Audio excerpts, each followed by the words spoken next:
Hey guys, Clone here, back with another Mordhau with Mark video. How you doing today, Mark? Not bad. How are you? Doing pretty good.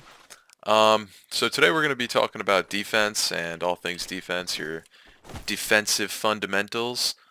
I highly suggest you watch our defensive footwork video. I'll link it in the description. And I just want to note that these videos are we're kind of just releasing topics as we think about them. They're in no hmm specific order. So I'm gonna start a playlist on my channel, and I'm gonna try to link them in the order that I think the viewers should watch to build up everything in in a good order, rather than watching offense and defense, defense, offense, reading, all that stuff. So yeah. Yeah, we're kind of just winging it. It probably is not too big of a deal if you watch in whatever order, but it might be a little more easier to understand if you watch it in specific order. But yeah, the first topic about on defense we wanted to talk about was just real quick positioning, and we go over this a lot in the defensive footwork video. But we just wanted to mention that positioning is the number one thing that's going to help your defense improve whatsoever. So if you're positioned well, everything on defense will be much easier. Yeah, that's extremely true. When you're on defense and when your opponent has the initiative, you never want to be face hug with your opponent. This is what we call face hug. You can't move any closer to your opponent. And we're going to be referring to this as red zone, but face hug, red zone, no matter what we refer to, it's the same thing. And this would be what we would call neutral zone, right here, where you're about a sword's length away from your opponent. You always want, you would always want to maintain this, honestly, as much range as possible from your opponent when you're on defense. So, as a quick example of that, Mark, why don't you face hug me and just start, just continue to keep the face hug, and I'm going to try to get away from you and create that gap that we had. Yep. Okay? As you can see, Mark can just continue to pressure me, and I can't really get away from him. He's constantly in this face hug range. So now why don't we showcase if we start from the neutral point, if we do the same thing. Go.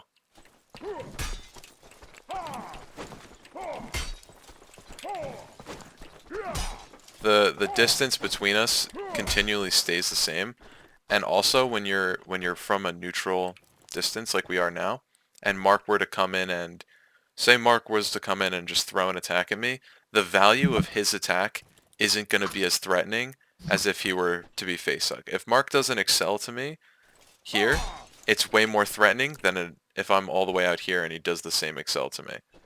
So Yeah. it's really important that you guys keep this distance as much as possible and never be in the red zone on defense. Yeah, and sometimes it's gonna happen. Like Yeah, sometimes it's you can't avoid inevitable. it. Some people are very face huggy the way they play, so you're gonna be like this on defense. But your goal on defense is definitely to stay in somewhere in this range. Like Yep. this. Cool. All right. And yeah, so we just jotted down. Make sure you utilize your S key. Stay away from your opponent. But we went over all of this stuff in the defensive footwork video, so definitely check that out. Yeah, Um, definitely watch that before this. Another thing we want to go over briefly before getting into the deeper stuff in defense is just initiative in general. And this is going to be another video itself, but we thought it was important just to bring up a few things about initiative. Yeah, super. This is extremely important topic in Mordhau initiative, and understanding fully what initiative is and how you can basically get initiative more, because initiative means you're on offense, and if you don't have initiative, it means you're on defense. Mm. Something you don't want to be letting your opponent do is continually keep his initiative. So if Mark attacks and I parry and I don't input or I don't do anything, he continues to keep his initiative, and I'm just stuck backpedal parrying. So Mordhau kind of works in a turn base where it's Mark will have his chance to attack me, and if I successfully parry, I have now the initiative to attack back. There's If you do it something on time, if yeah, you there's attack on something time. there's something called recovery in this game, which is if you get parried, so say Mark parries me, I won't be able to wind up for a certain amount of time. So I'm gonna spam input after Mark parries me, and Mark don't repost me, but hit me before I can wind up again, okay? So I'm spam clicking here, and Mark is able to beat me.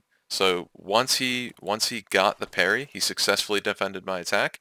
He now has initiative for that amount of time before I'm able to wind up and hit him again and retake the initiative.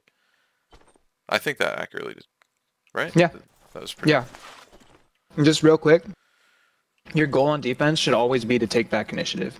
So Yeah. whether that's a parry into a riposte or a chamber, you somehow manage to dodge their attack. You're just trying to get. Sorry, excuse me. I had a bite of food. You're just trying to get initiative in the fight or when you're on defense, and that's your goal. Yeah. Cool.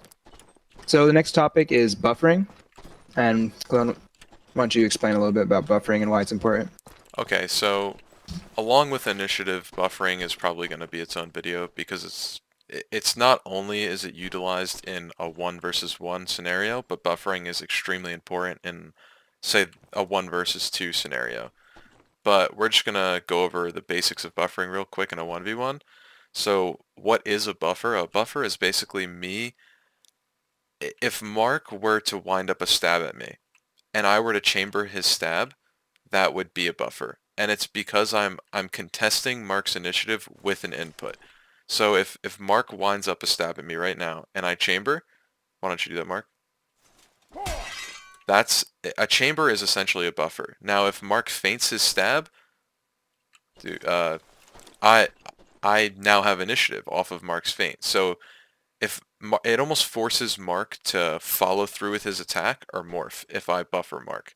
Because if he just dry feints me, then he loses initiative, feints, and has to parry now. But Yeah, and it's sorry? good.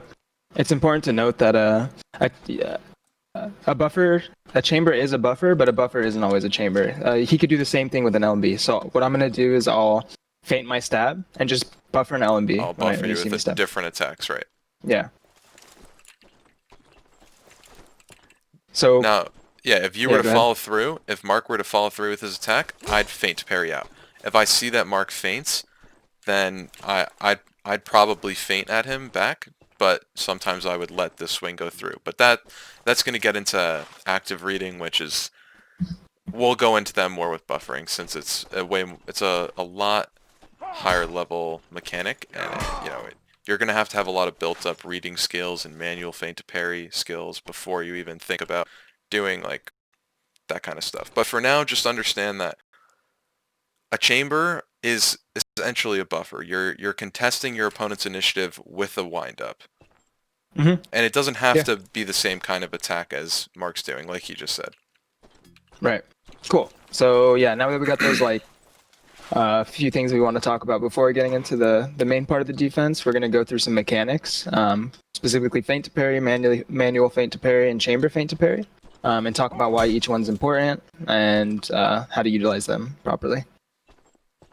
Cool. So with feint to parry, so when we say feint to parry, all the new players should know this. When you're winding up your attack, you can click your right click button or whatever your arm or whatever your parry button is, and your guy stops swinging and he parries.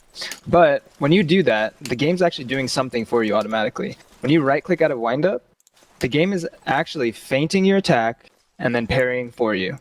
So that's what we're calling feint to parry. Just like it's an automatic feint to parry. Yeah, You do it with any type of attack. the game is feinting into parrying for you. That's why it's called. Yeah. Yep. And this brings us to manual feint to parry, which is Extremely important. which is actually a huge step for newer players or like players who are starting to improve their game. It's a huge step for them to start doing, because while feint to parry is very useful, just automatic feint to parry, sometimes you don't want to enter the release of your weapon, and you still need to wait a little bit longer. And in that case, you don't want to just feint to parry, because you might get hit with a drag or you might get hit with a feint or something. So you want to stop what your weapon's doing so you can still parry. You can't parry and release, so you need to stop what your weapon's doing, watch what's happening, and then parry on time. Yep. So learning manual feint to parry is really important. It's a big step in improving your game. Why don't we show an example of that, Mark? So what I'll have you do is I'll have you wind up an LMB or an overhead, and Okay. neither of us will move, just so it's very easy and clear what's going on. When you'll just do a simple drag to me, and if I were to not manually feint to parry, I would get hit, and if I were to just feint to parry, he can probably drag me. So let's show an example of that. Sure. I'm just gonna keep dragging. Okay. So he just feinted the parry there. He didn't manually do it.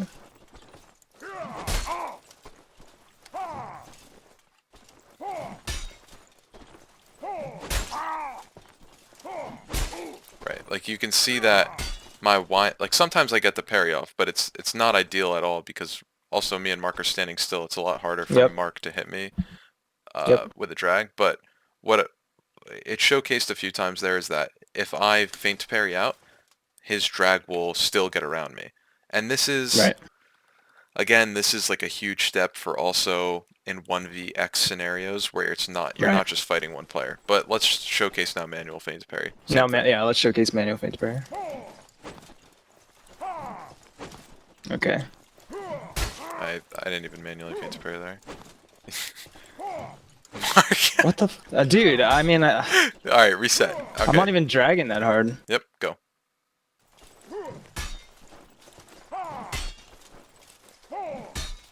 Yep. As you can see, I'm manually feinting, then I'm parrying rather than just right-clicking. So that's Yep. manual feint to parry.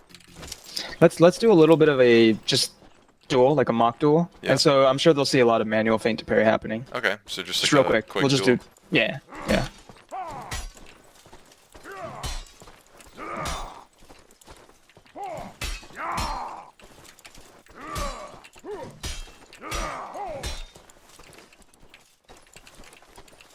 So what we're doing there is buffering, and we're using manual feint to parry to buffer. Yeah. We're buffering attacks at each other. That's an extremely... I shouldn't say...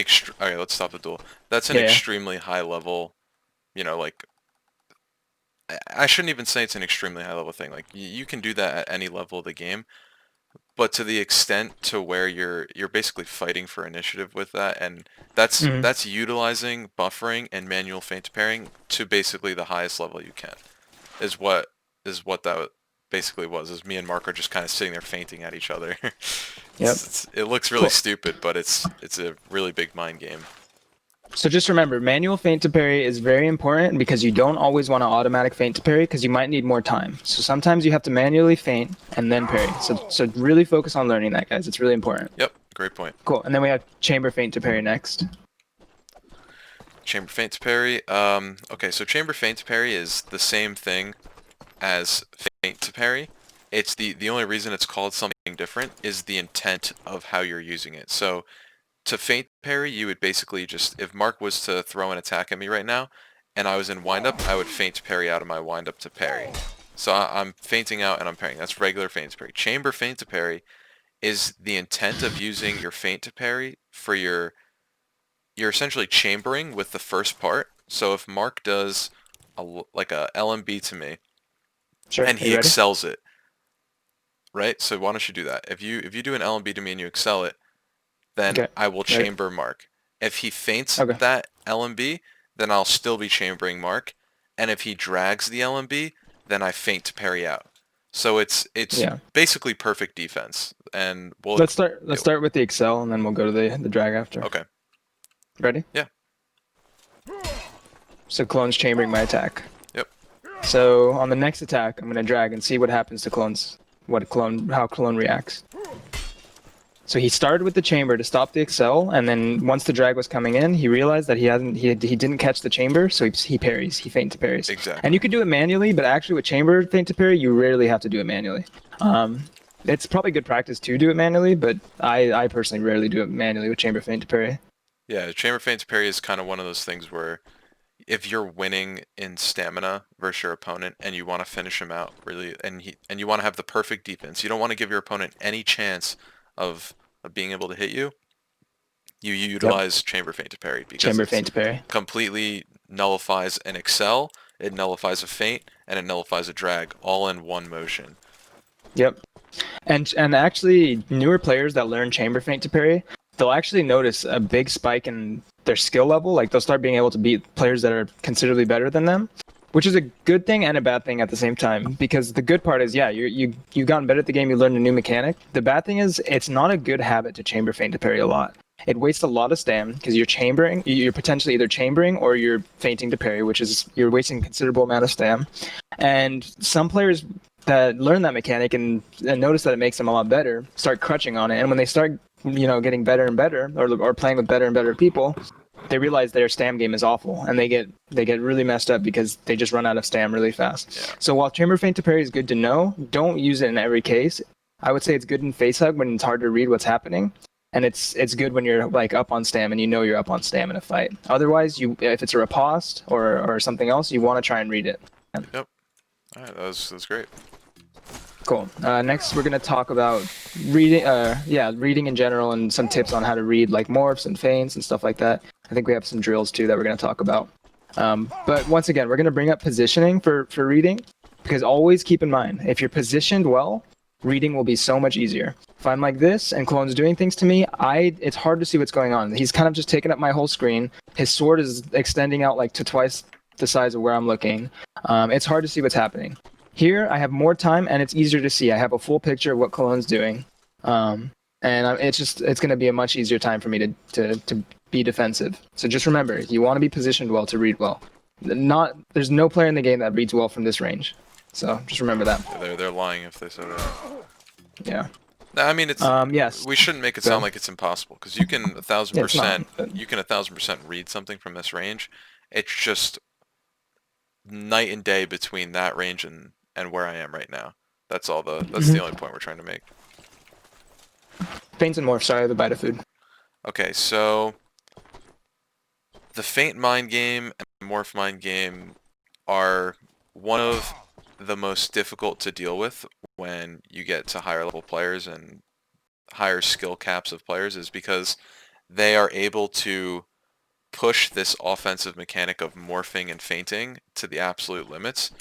So I want to showcase a drill that I used to do on my old team that actually Ren showed me, and it's so when you're fighting someone who's morphing you a lot, right? You don't want to have to respect the first part of the morph. You want to be able to read a morph and react to the second part of the morph. So if Mark were to do a morph to me right now, just do a morph to me, Mark. I don't want to have to buffer Mark's stab unless I feel threatened by that stab. So if I'm out here versus Mark, I'm in the neutral range against Mark, and he does like a kind of like a crappy morph to me from that range, I don't have to respect Mark's stab, because I can clearly see that Mark's morphing, so I don't want to input a buffer or a chamber until I feel like Mark's stab would actually be hitting me. If we're right here, and Mark does the same, like a deeper morph into a LMB, I feel threatened that his stab is actually he's gonna follow through with his stab. And if I don't chamber that stab, sometimes Mark can just follow through with the stab and end up stabbing me in the face. Or if I'm trying to parry Mark's stab and he morphs it, he'll just morph right around my parry. So as a drill that will really showcase how you can attempt to read morphs and feints and morph feints, is going to be, you stand with your teammate right in front of you, and what you want to do is you want to be able to read the morph. So Mark, why don't I'll do it to you just for an easier way of explaining it. I'm going to either stab Mark, or I'm going to morph Mark, or I'm going to morph feint Mark. One of those three things. And Mark has to either buffer my stab and manually feint out to read the LMB, this part of the morph, or Mark has to read the morph and chamber the second part of the morph. Does that make sense, Mark? Yeah, it makes sense to me. Okay, so do I have to be in face hug? No. I'll change it. No, we're gonna do it like with actual movement to give a realistic example. Okay, is this the drill where I'm supposed to move away from the stab, or am I just? Oh well, yeah, practicing? that'll just help you read in general. Oh, okay, that's not the focus of it. Yeah, the focus is just to practice the mix-ups. Yeah, practice being able to read the mix-ups. So like, okay, this is an extremely important drill. Like it's gonna be so hard to be good at, but once you do it a lot more, you're gonna drastically improve, because you're gonna be able to read what your opponent's doing, and it's just, trust me, this is the drill that will make you go from a good player to a great player. So you know what we're doing, Mark? Yeah. Okay, so we'll start now. Well, after every time I go, then we'll reset, okay? Okay. So there I was kind of expecting him to morph, but I just got taken out with a stab. So I'm waiting as long as I can on the stab to chamber, so I can read the morph. I'm waiting for the morph if possible. Yeah, But then if I Mark's see doing that a he's great not job at it. morphing, I chamber the stab. But it does take experience to read that stuff, and some people do these like janky animations that makes it harder to read. Just remember, you're trying to wait as long as possible so you can read the morph. If you don't see the morph coming, make sure you defend properly. But if you can read the morph in time, then the chamber should counter whatever he's doing, because you can chamber his attack, and if he feints, then you go through with it, or you feint too, and it threatens him. And he can parry out of it. Yep. Just keep going. Why don't you do it? Okay, I'll do it a couple more times Sure. to you, and then you'll do it to me. Yeah. Okay. Okay.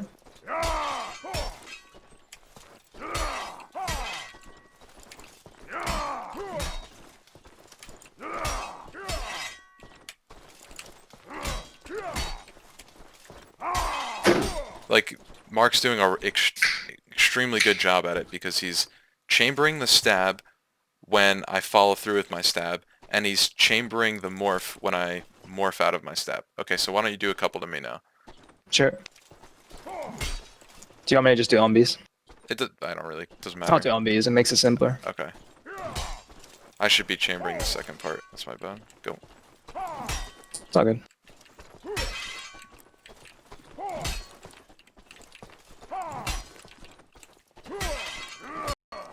So We go a little deeper on the morphs. yeah, let me get some stand back. Okay. I'll toggle stamina damage. So from first person, All right. it's a lot easier to see what we're talking about, I'd say, when you're doing it to me. Right. Yep. Ready? Yeah, yeah. Yeah, Clone's doing great too. But he's being disciplined. He's waiting until he knows that stab can threaten him. And So that was an sometimes, example of yeah. Go ahead. sometimes, go ahead. sometimes you'll be threatened by that stab morph, and that's why throughout the chamber or the buffer with the stab, and I manually feint out to read the next attack. So now, Mark, why don't you try to threaten me with the stab morph, and I'll start to buffer. So say we're a little bit closer in face hug range, and then you Okay. start to feint or follow through with the morph. Okay? Am I always morphing? Yes. So like same drill. Okay, and then just I'll feint or follow through Exactly. with the morph. Yep. Okay, gotcha. And I'm staying face hug, right? Yeah. You want to stay as face hug as possible. Like right there, I fell for a feint, and what this drill will teach you to do is actually have to read the feint. Yep. And not only can you read the feint, but if you buffer the stab and then you feint out, it takes practice to know when you can chamber again or when you can attack again. But if you do that early enough, then you can actually chamber the second part too. Yeah. You do use more stam, but it's an option. Yeah, that is an option, but that will take you have to have an understanding of when you're out of recovery and able to chamber again. So Cool. keep doing the drill so we can showcase it a little bit better. I suck at reading. My bad. It's hard to read more feints. The more feints are the hardest things to read in the game. Sorry.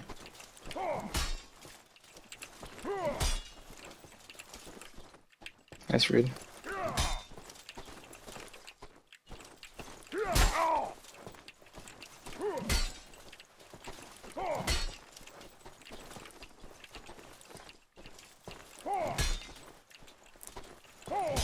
Alright, so I think you guys get the gist of it. Mm-hmm. So just the key thing to remember, like I think someone in the comments of your last video, they were asking how do I deal with morph mix-up in mind games.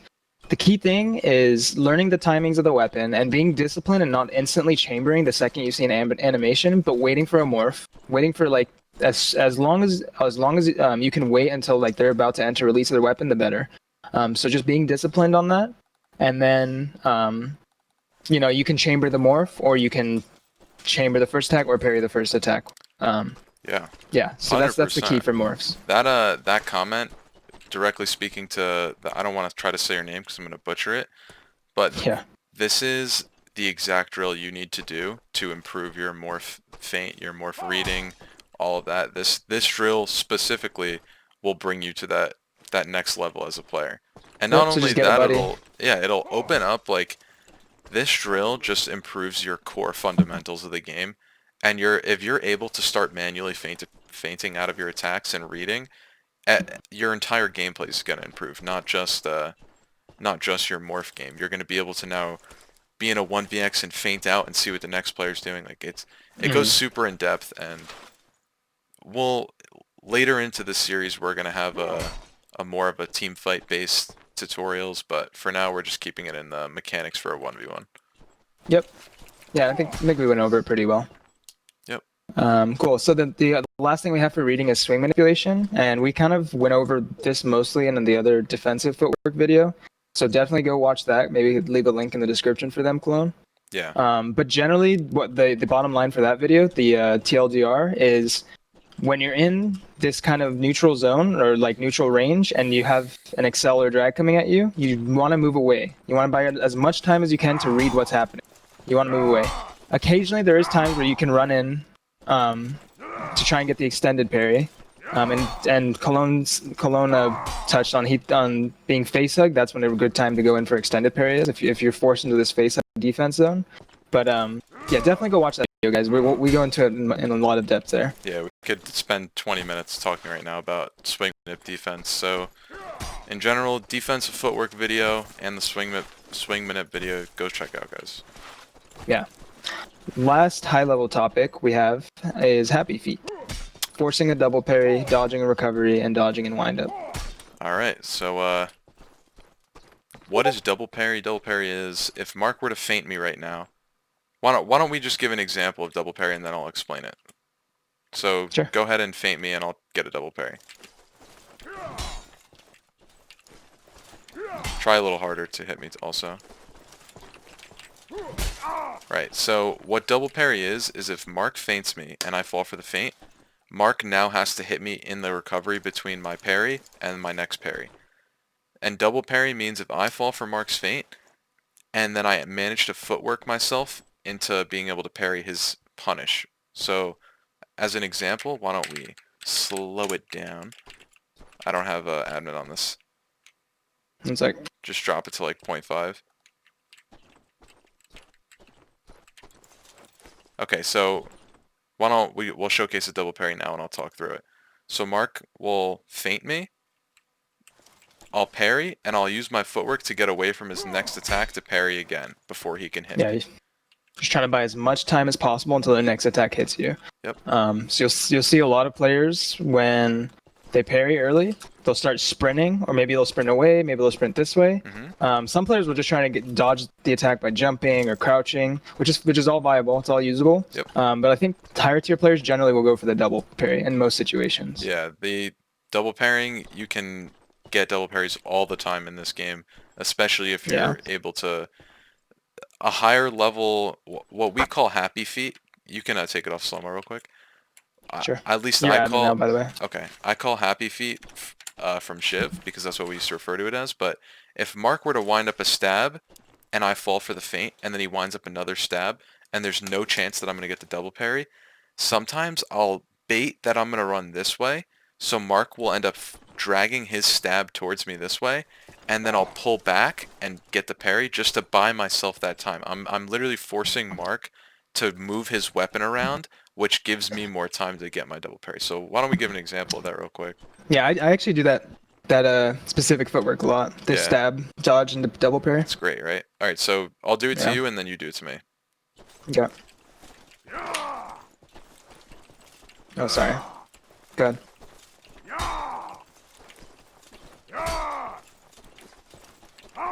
As you can see, he's baiting me that he's gonna go one way, and I have to drag my stab back into him. So why don't I'll show it from my perspective. Sure. Wait, what am I doing? Go. Ready? Yep.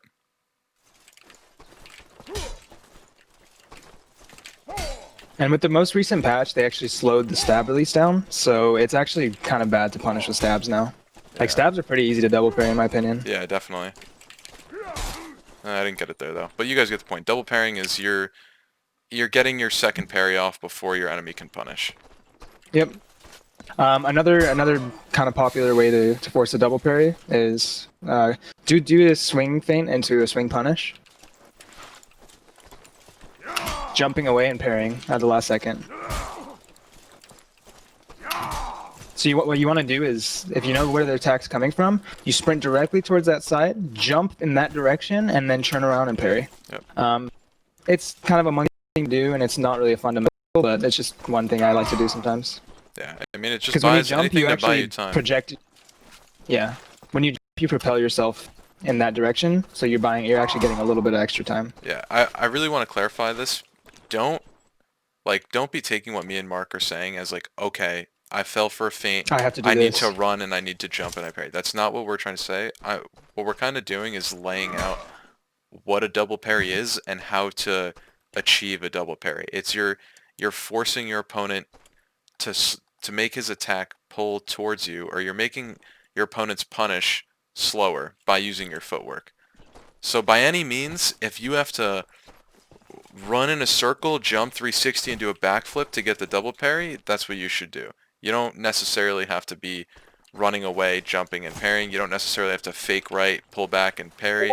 It's just, I like the phrase by any means, because by any means you need to fake a direction, or you need to make your opponent pull his swing into you to buy you some more time.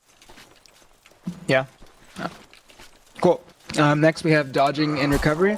So it's not always that you need to go for a double parry. Like sometimes, you know when you won't get a double parry. Let's say we're in this range, feint me, and then just go for a nasty excel. Ready? Okay. Like here, I'm not gonna get a double parry. So what I can do is I can, crouch under his swing maybe, or I can bait the crouch and jump so he goes under. There's a lot of different things you can do, but the idea is sometimes you don't want to go for the double parry. Sometimes you can either go for the dodge or just tank the hit. Yeah, It's up to you. that's a great point. Like if what Mark's saying is if I feint Mark and he falls for the feint, and then he'll like crouch under my next attack. So like that type of thing. That's dodging and recovery. Or if Mark falls for my feint, or let's say Mark feint me and then follow up with a stab. Okay. A huge one I see a lot is player fall for the feint and then they run backwards Run and away. then dip to his side. Yep. So like I see a Here, lot of high level. Yeah, your show what that looks like from your perspective. Yeah. I'd never do this footwork though. Like what Mark's doing is he's faking, he's running this way, and then he's turning. Yeah. A lot of players do this. They'll fall for a feint, and then Oh, it's almost like they just do like a big circle, and it's actually very difficult to punish It's sometimes. annoying. You know what the new one I see a lot is this. It's like this weird crouch circle. The slip or the roll, the boxer roll. I don't know what it is, dude. It's so annoying. It makes me cringe, but it works pretty well. Like it. I don't know. I personally like this the I boxer never roll. do it. Like if Mark tries to punish me with a stab, Mark.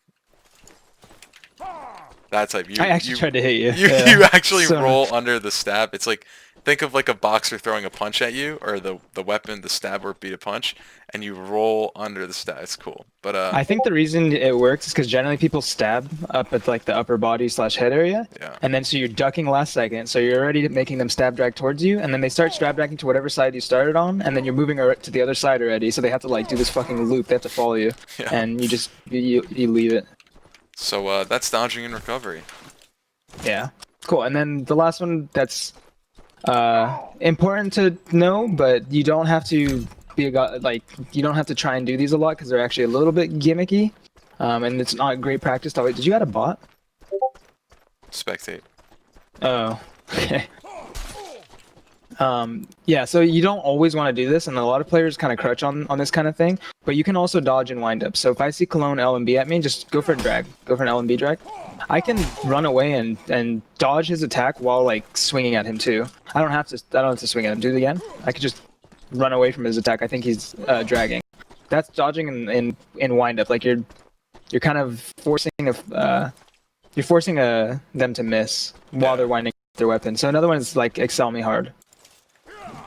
There, I moved through Cologne's attack and dodged his weapon, because his release started just after my player model, because he like over excelled, and I'm punishing his over excels.